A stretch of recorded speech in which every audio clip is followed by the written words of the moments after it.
Good morning, students. Today we will discuss the first chapter of physics, electricity.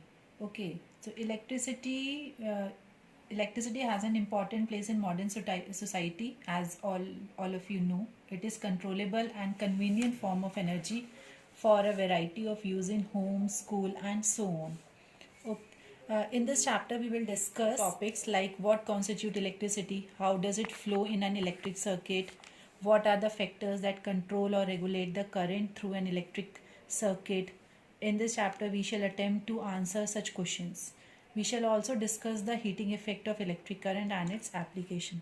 So today we will start with the first topic. What do you mean by the electricity? What are the different parts of electricity, like static and current electricity, sources, and different type of the charge. We can define electricity is an important source of energy. It can be controllable and convenient form of energy. So electricity, we study electricity into the two parts. First is static electricity and other one is a current electricity. Right, static means static electricity deal with the charges at rest, and we can say that electric charge remain at rest, so they do not move. The charge acquired by, for example, a charge acquired by a glass rod rubbed with a silk cloth and the charge acquired by the ebonite rod rubbed with the woolen cloth are example of the static electricity. And in the current electricity deal with the charges in motion. Current electricity, the electricity charges are in motion. The electricity which we use in our home is the current electricity. Okay, in this chapter we will discuss only current electricity in detail. Right, now we will discuss the sources of static electricity. When two substances are rubbed together, some electrons are removed from the atom on the surface of one and transferred to the another.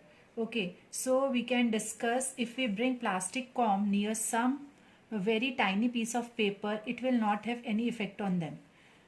Then the comb is first rubbed with the dry hair and then brought near to the tiny piece of paper. We find that the comb now attracts the piece of a paper towards itself. These observations are explained by saying that initially the comb is electrically neutral, so that it has no effect on the tiny piece of paper. When comb is rubbed with a dry hair, then it gets electric charge. This electrically charged comb exerts an electric force on a tiny piece of paper and attract them. Similarly, glass rod rubbed with a silk cloth, ebonite rod rubbed with a woolen cloth, they acquire an ability to attract small piece of paper and said to have a electric charge. I think from this explanation it is clear to you what do you mean by the electric charge. Now there are a different type of electric charge. Now we come to the second point, electric charge and its property. Property when it has two type of charges. One is positive charge and another one is negative charge. So positive and negative charge. By convention, the charge acquired by the glass rod is called a positive charge and the charge acquired by the ebonite rod is known as a negative charge. Right? So these are the important properties of electric charge, is that opposite charges. Property of electric charges are, electric charge is a scalar quantity. It can be of two types, positive and negative. Like charges repel each other while unlike charges attract each other. Then the conservation of electric charge can neither be created nor destroyed. Right, then we come to the SI. What is the SI unit of the electric charge? Okay, so SI unit of electric charge is Coulomb, and other units, CGS unit, Faraday and ESU, we will study in the higher classes. Right, so now we have to calculate, we have to find the unit, how we can define the 1 Coulomb also, and what is the value of the electrons in the, what is the value of E.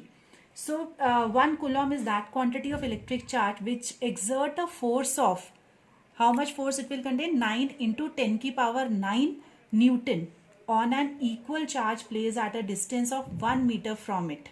Okay, we know that all the matter contain positively charged particle called proton and negatively charged particles called, what they call? They call electrons. Okay, so proton possesses a positive charge of 1.6 into 10 ki power minus 19 Coulomb, whereas electron possesses a charge of 1.6 into 10 ki power minus 19 Coulomb.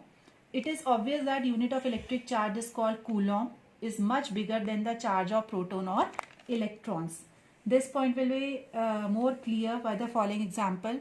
If I want to calculate the value of the number of electrons constitute 1 coulomb of charge. So how we can calculate? By the quantization of charge, we know that Q is equal to N into E.